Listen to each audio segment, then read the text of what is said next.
Hey there, welcome to Eve News, Weather, and Sports. It's April the 20th, 2026. No, I will not be making any 420 jokes today. I'm Mike Azariah, and let's get down to it.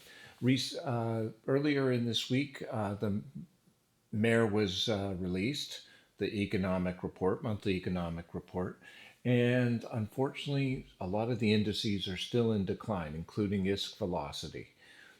What they're doing may take time to take effect, and we're going to see if they actually manage to turn this around. But right now, the market is not as nice as it could be. Connected to that, one of the big things that make the market go is war, and the war is still going on in nullsec. Victory conditions are kind of shady right now. It's hard to tell who is going to be able to decide that they won or that they lost, aside from the opposition totally disbanding. Unlikely initially, but we will see.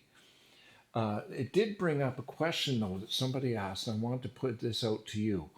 Is there's a term that's been a fear for, God, more than a decade, and it's called the blue donut. If you look at a map of Eve, a lot of the space of null is a circle around the center of the four empires, and now exordium is in there too. But when you set an opposition to be friendly, they call it bluing them. Now, what would happen if nullsec was taken over by one organization, whether it was militarily or diplomatically, to the point that they owned all the possible space? They blued either through connections or through conquering the entire space. What would happen to the game if there weren't any more nullsec wars? I don't know. Basically, I think that many people can't get along with themselves, so there'd be internal civil wars right quick, if not later. But that's my opinion. From comes to war games. The anchor games are still ongoing. I've got a link down below for the latest weekend's shows. I watch a lot of it. I always find myself cheering for the Forlorn Hopes, that last ship tanking everything coming in. There was a Raven that went down, I swear, to like 3% hull and then managed to scramble back. And then a Vexor on the other side of that battle, same thing. Almost gone, but managed to scramble back. Those are the ones I'm on the edge of my seat for. The blowouts where one side manages to pick off the Logi and then everything else almost by the numbers is less fun for me to watch. But I do recommend that you watch it. Next weekend, I think, will be the last before Fan Fest, and so it'd be something worth watching if you're around on Saturday and Sunday. Speaking of Exordium, the new player space that's been created, it's showing on the maps. There's no way to get in there so far. Now, a lot of people all this week have been asking me what I'm going to do about Exordium because I do have a new player initiative going. And basically, I'm not panicking yet. I usually don't panic until I actually find out what is going on. And I don't think that's going to be announced till FanFest. So there's a couple of weeks to go. What they have told us in dribs and drabs, a lot of it on Discord with CCP Fozzie and CCP Swift answering questions, have made me understand some of what it's going to be like.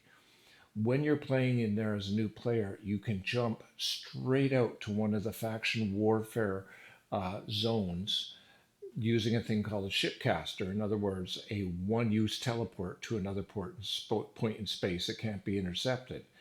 The reason they're making it a one use is to keep the rest of us from using it as a fast transport. Get to Uli, go in there and hop across the galaxy. It'd be great for freighters. But I doubt freighter pilots are going to be rolling up alts and having, well, we can do it once, then we'll get a new pilot, and then we'll do it again. The point of connection between Exordium and the rest of known space is Uli. And I've actually been expecting more activity to be in Uli in the last little while, but it hasn't. And it's going to be a base for, Uli is going to be a bus base because I have to be able to get materials into Exordium to help new players there. Now, what they've said is initially they're going to have both the career systems out in normal space where they are right now, you know, Connibin, Embod, those.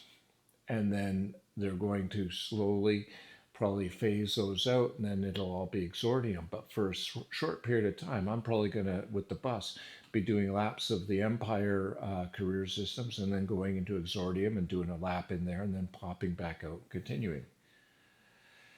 More work for me. But it'll be fun to do, and it'll be fun to see new players in a slightly tighter locale. I'm looking forward to seeing how this experiment turns out.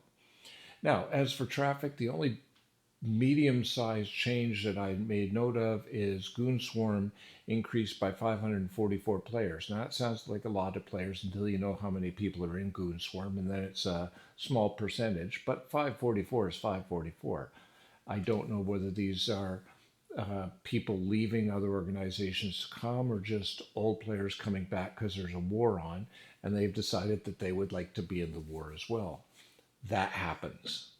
As for violence, in Nullsec, it was 7 Delta TAC O Sierra Quebec with 722 ships over 383 pods.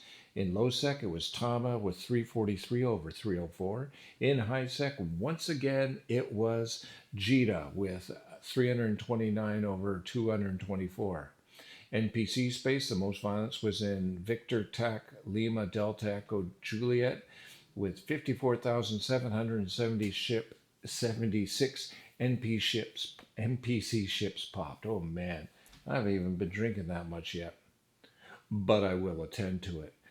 I hope you have yourselves a lovely week. And I was very tempted to record this one outside because the weather's finally getting nice where I live. But until next time, salute. May you be half an hour in heaven before the devil knows you're dead. Rum. See you next time. Ciao, Bella.